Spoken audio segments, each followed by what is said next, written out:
جئنا إلى الدنيا كي ندعو إلى الله لننشر الخير في الكون السلام الذي عليكم حارى ورحمة الله وبركاته. ونرسل العطر من بسم الله روض الرحمن الرحيم الزاهي والصلاة والسلام على رسوله الكريم وعلى آله وصحبه أجمعين. آخری عشرے کی بات کرتے کرتے 17 رمضان کی وجہ سے کچھ بدر کی بات آ گئی تھی، تو میری گزارش یہ ہے کہ میں تو یہاں مختصر ہی عرض کر سکتا ہوں، اس کو آپ تفصیل سے ضرور پڑھیں، سیرت میں بدر کا پورا واقعہ بلکہ پوری سیرت پڑھیں۔ تو آخری عشرہ شروع ہونے والا ہے، اس میں دو چیزیں بڑی اہم ہیں، ایک شب قدر اور ایک اعتکاف۔ شب قدر 5 راتوں میں گھومتی ہے، ایک 27 کی رات ہی شب قدر نہیں، ہمارے پورے ملک میں 27 کی رات اس طرح منائی جاتی ہے جیسے یہی شب قدر ہے، حالانکہ اس کو اللہ نے گھما دیا ہے، کبھی یہ 21 میں ہوتی ہے، کبھی 23 میں ہوتی ہے، کبھی 25 میں ہوتی ہے، کبھی 27 میں ہوتی ہے، کبھی یہ 29 میں ہوتی ہے۔ اس کو اللہ تعالیٰ نے ایسے متعین نہیں کیا ہے۔ اللہ کے محبوب صلی اللہ تعالیٰ علیہ وسلم تشریف لا رہے تھے شب قدر بتانے کے لیے، تعین کے ساتھ، متعین ہونے کے ساتھ۔ کچھ 2 آدمی آپس میں لڑ رہے تھے، تو آپ نے فرمایا کہ میں آیا تھا تمہیں بتانے شب قدر، لیکن ان کی لڑائی کی وجہ سے اللہ تعالیٰ نے مجھے اس کو بھلا دیا ہے، لہٰذا اب تم اسے 5 راتوں میں تلاش کرو۔ اور یہ اللہ کا بہت بڑا کرم ہوا کہ اللہ نے اسے اس میں گم کر دیا۔ اگر اللہ تعالیٰ اس کو متعین کر کے بتا دیتے، اور آگے آنے والے زمانوں میں تو پتہ ہے کہ شب قدر میں بھی لوگ شراب بھی پئیں گے، زنا بھی کریں گے، تو پھر ایسی اللہ کی پکڑ آتی کہ شاید ہم بندر اور خنزیر بنا دیے جاتے۔ تو اللہ تعالیٰ جیسے وہ دسترخوان اترا، عیسیٰ علیہ السلام کی قوم نے کہا دسترخوان اتارو، ایمان لے، انزل علینا مائدۃ من السماء، تو عیسیٰ علیہ السلام نے کہا یا اللہ دسترخوان اتار، تو اللہ تعالیٰ نے فرمایا اتار تو دوں گا، لیکن پھر کوئی ایمان نہ لایا تو وہ عذاب دوں گا کہ سب دیکھیں گے۔ تو وہ دسترخوان اتارا، پھر بھی لوگ ایمان نہیں لائے، سوائے چند ایک کے، تو اللہ نے باقیوں کو خنزیر بنا دیا۔ تو شب قدر متعین ہوتی اور لوگ شرابیں پی رہے ہوتے، جوا کھیل رہے ہوتے، ناچ گانا کر رہے ہوتے، تو پتھر برسنے یا بندر خنزیر بننا ممکن ہے، ایسا ممکن ہے۔ تو اللہ تعالیٰ نے اپنے نبی کی طفیل اس کو 5 راتوں میں گھما دیا۔ ایک تو 5 راتیں جاگنے سے 4 راتوں کی عبادت اور مل گئی، اور ایک شب قدر مل گئی، اور دوسرا اللہ کی رحمت ہوئی کہ اس کو چھپا رہنے دیا تاکہ اس کی ناقدری نہ ہو، اور لوگوں کو پتہ بھی نہ ہو، ناقدری نہ ہو۔ آخری عشرہ مغفرت کا ہے، پہلا رحمت، دوسرا مغفرت، اور تیسرا گناہوں سے، جہنم سے آزادی۔ آخری عشرہ جہنم سے آزادی کا ہے۔ نبی پاک صلی اللہ تعالی علیہ وسلم ساری زندگی اعتکاف بیٹھے آخری عشرہ میں۔ بدر کی جنگ 17 کو ہوئی تو واپسی تک رمضان گزر گیا، تو نہیں بیٹھے۔ فتح مکہ رمضان میں ہوا تو یہ 2 سال آپ مدینہ سے باہر تھے، باقی 8 برس آپ مدینہ میں تھے، اعتکاف فرمایا۔ آخری 10 ہجری میں جب 11 ہجری 12 ربیع الاول آپ دنیا سے تشریف لے گئے، 10 ہجری آپ نے 20 دن کا اعتکاف فرمایا، اور جبریل کے ساتھ قرآن کا دور 2 دفعہ فرمایا۔ ایک دفعہ آپ نے رمضان میں کسی وجہ سے اعتکاف اپنا ملتوی فرمایا، کینسل فرمایا، تو وہ شوال میں 10 دن آپ دوبارہ اعتکاف میں بیٹھے۔ اعتکاف کا موضوع آقا کہتے ہیں مڑ جانا، پھر جانا، پلٹ جانا۔ تو اعتکاف کا مطلب ہے کہ اس طرح یکسو ہو کے بیٹھنا کہ دل اللہ کی طرف پھر جائے، دل اللہ کی طرف مڑ جائے۔ تو اس لیے 10 دن مسجد کے اندر رہنا، اور صرف اللہ سے راز و نیاز اور اللہ کے تعلق بنانے کی کوشش کرنا۔ اللہ کا فضل ہے ہمارے ملک میں کیا پوری دنیا میں بہت شوق سے اعتکاف میں لوگ بیٹھتے ہیں۔ جب رمضان گرمیوں میں نہیں تھا تو جانا ہوتا تھا حرمین میں، تو ماشاءاللہ جگہ ہی نہیں ملتی تھی بیٹھنے کی، اتنے اعتکاف کرنے والے لوگ ہوتے تھے۔ جب کوئی چیز رسم بن جاتی ہے تو اس کی روح نکل جاتی۔ اعتکاف کا مطلب ہے خلوت میں اللہ سے تعلق بڑھانا، لیکن جب وہ اعتکاف ہی ایک مجلس بن جائے اور اعتکاف بھی ایک بھیڑ بن جائے تو وہ اعتکاف نہیں رہتا، نہ اس کا وہ مقصد پورا ہوتا ہے اور نہ اس کا وہ اجر ملتا ہے جو اس پر رکھا گیا ہے کہ ایک دن کا اعتکاف جہنم سے 3 خندق دوری ہے، اور ایک خندق کا فاصلہ زمین آسمان کے برابر ہے۔ تو اعتکاف کا صحیح فائدہ تب ہے جب آپ بیٹھنے سے پہلے علماء سے پوچھ لیں کہ کیسے بیٹھنا ہے، کیا طریقہ ہے۔ ہاں، میں مسائل تو اتنی تفصیل سے اب یہاں نہیں بتا سکتا، کوئی اتنے لمبے چوڑے مسائل ہیں بھی نہیں۔ مسجد کی پابندی کرنی ہے، مسجد سے بغیر ضرورت کے نکلیں گے تو اعتکاف ختم ہو جائے گا، بس اتنی سی بات ہے۔ ہاں، ایک چیز جو اعتکاف کو بہت زیادہ خراب کر رہی ہے وہ یہ موبائل فون ہے۔ اب ہم جا رہے ہیں کہ ہمارا اور اللہ کا تعلق قائم ہو جائے، اور یہ موبائل نے تو زندگیاں خراب کر دی ہیں، نجی زندگیاں خراب ہو گئی ہیں، تعلق خراب ہو گئے ہیں، اور صحتیں خراب ہو گئی ہیں۔ بہت زیادہ اس کا استعمال ہے ہماری قوم میں۔ میں اتنا پھرا ہوں یورپ امریکہ میں، سوائے ضرورت کے کبھی کسی کے ہاتھ میں موبائل نہیں دیکھا۔ یہاں دیکھو ہاتھوں میں موبائل پکڑ، 2 موبائل پکڑ کے چل رہے ہیں، کوئی کاروباری بھی نہیں ہے، کوئی بڑے زیادہ مصروف بھی نہیں ہیں، 2 3 موبائل رکھے ہوئے ہیں۔ اس قدر احمقانہ حرکتیں ہیں، گاڑی چلاتے ہوئے موبائل سنتے جا رہے ہیں۔ میرا ایک بہت پیارا دوست اس حادثے کا شکار ہوا کہ سامنے والا وہ یہ تو اپنی صحیح لائن پہ جا رہا تھا، وہ اس پہ چڑھ گیا، اس کا تو کھیل رہا اور میرے ایک دوست قیمتی کی جان چلی گئی۔ تو ہمارے ہاں بہت بے احتیاطی ہے۔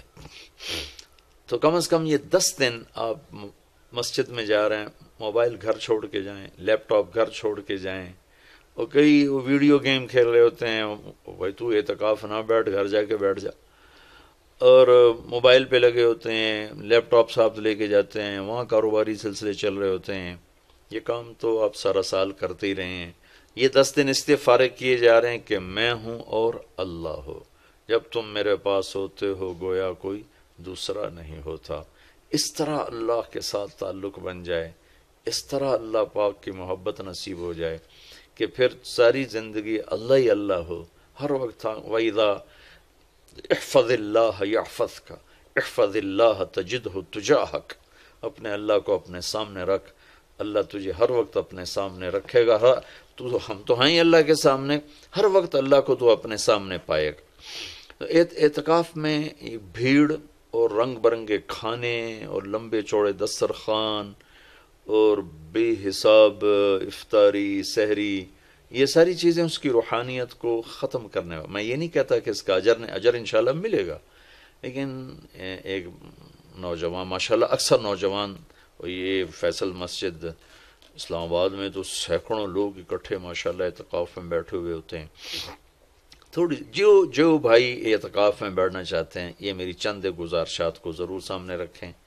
موبائل لے کر نہ جائیں، لیپ ٹاپ لے کر نہ جائیں، وہاں زیادہ فضولیات، بے شک اللہ کے دین کی باتیں کریں بھی صحیح، سنیں بھی صحیح، دعوت دیں، دعوت سنیں، تعلیم میں بیٹھیں، لیکن فضولیات میں نہ لگیں، زیادہ وقت دعا میں لگیں۔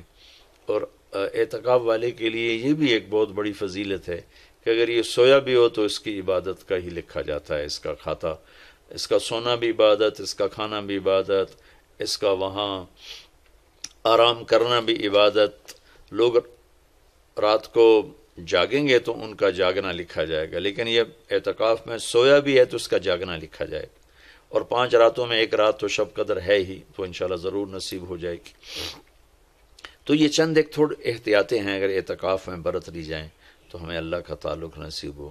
مستورات خواتین جو گھروں میں اعتکاف بیٹھتی ہیں تو وہ ایک کمرہ ہوتا ہے، ایک کمرے کو متعین کر لیا جاتا ہے، اسی میں وہ رہتی ہیں، اس سے باہر نہیں نکلتی، اسی میں انہوں نے دن گزارنا ہوتا ہے۔ وہ 10 دن گزاریں، 3 دن گزاریں، جتنے دن کی بھی نیت کریں۔ اللہ کے محبوب صلی اللہ تعالی علیہ وسلم ہمیشہ 10 دن کا اعتکاف فرماتے تھے، پر ایک دفعہ 20 دن کا فرمایا، اور اس میں شب قدر ہے جو لیلۃ القدر خیر من الف شہر۔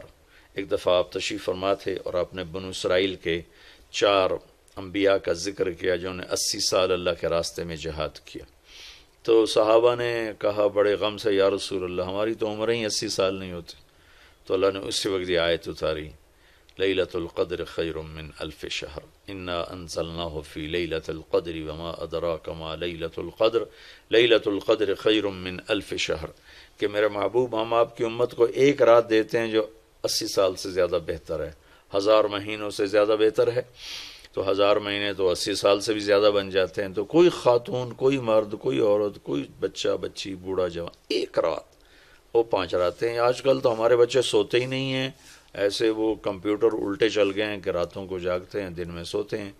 تو یہ 21، 23، 25، 27، 29 5 راتیں اگر جاگ لیا جائے، کچھ قرآن پڑھ لیں، کچھ تلاوت کر لیں، کچھ ذکر کر لیں، کوئی نماز پڑھ لیں، کوئی دعا مانگ لیں، اعتکاف میں دعاؤں کا اہتمام کیا جائے، اپنے لیے مانگیں، اپنے گھر کے لیے مانگیں، اپنے شہر کے لیے مانگیں، اپنے صوبے کے لیے، اپنے ملک کے لیے، پوری امت کے لیے، پوری دنیا کے انسانوں کے لیے۔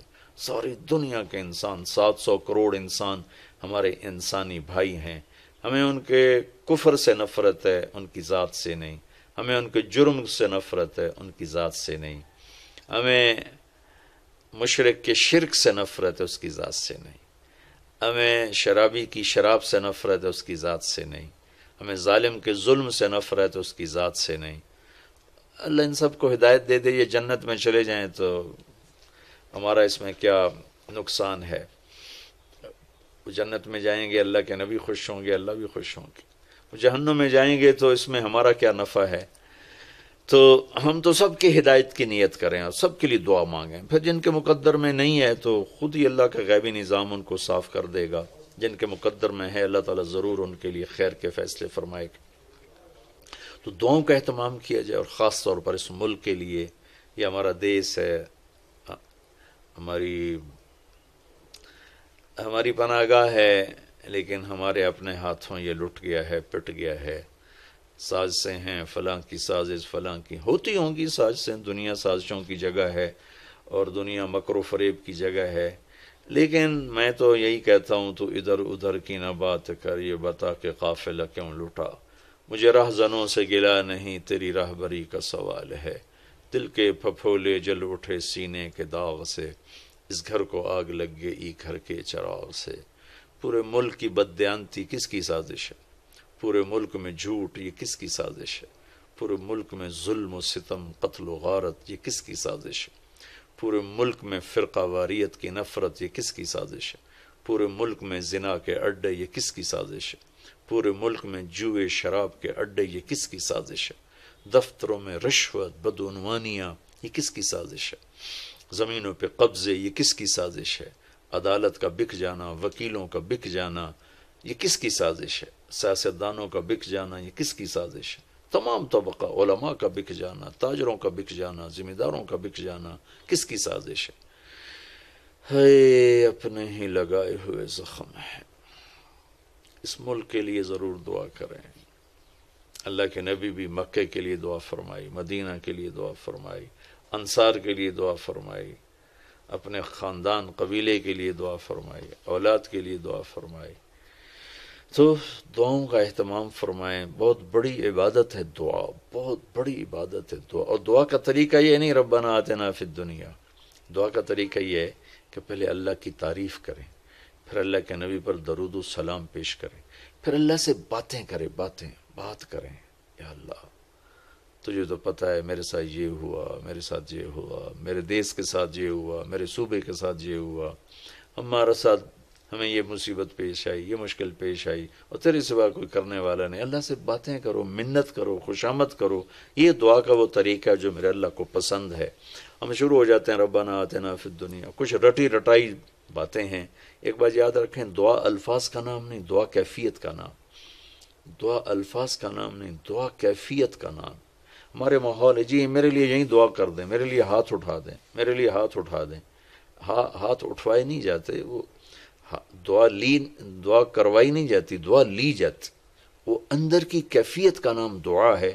پھر وہ پشتو میں ہو، پنجابی میں ہو، سندھی میں ہو، سرائکی میں ہو، بلوچی میں ہو، بروہی میں ہو، بلتستانی میں ہو، گلگتی میں ہو، کسی بھی زبان میں ہو، اگر وہ کیفیت ہے تو عرش کو چیر کے پار نکل جائے. جئنا إلى الدنيا كي ندعو إلى الله لننشر الخير في الكون الذي حارى ونرسل العطر من روض الهدى الزاهي ويشرق السلم أنوارا